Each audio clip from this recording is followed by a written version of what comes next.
En esta tarde Dios los bendiga, hermanos en Cristo Jesús. Aquí estamos en la fiesta espiritual de la Iglesia Los Ángeles, que hoy en la tarde es la apertura. Invitamos a todos que nos pueden ver.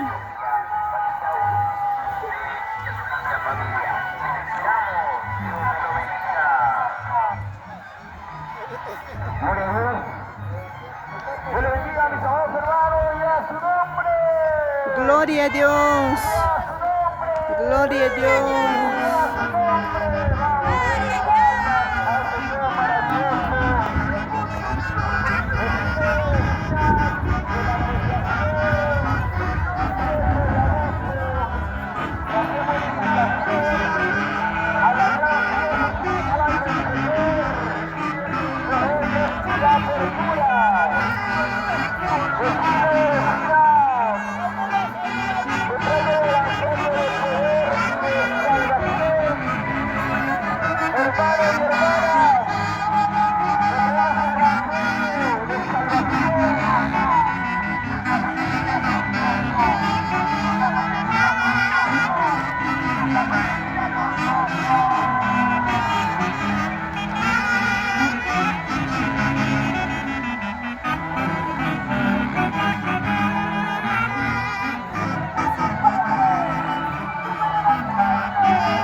Vecino, vecina, hermano, hermana, hayas desobedecido a Dios, has fallado a Dios.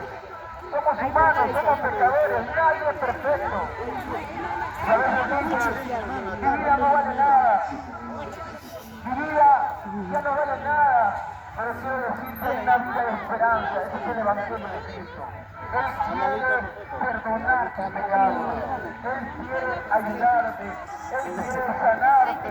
Quizás tienes miedo a la muerte, Él puede salvarte y darte vida eterna. Vecinos, vecinas, le hacemos la invitación a esta gran fiesta espiritual, a ustedes y a toda su familia, en sus hogares, para que vengan a esta fiesta del Señor.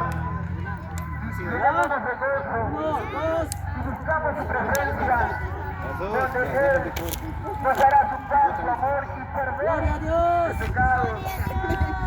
Vecino, vecina, no sé cómo estás delante de Dios. Si Cristo no está en tu vida,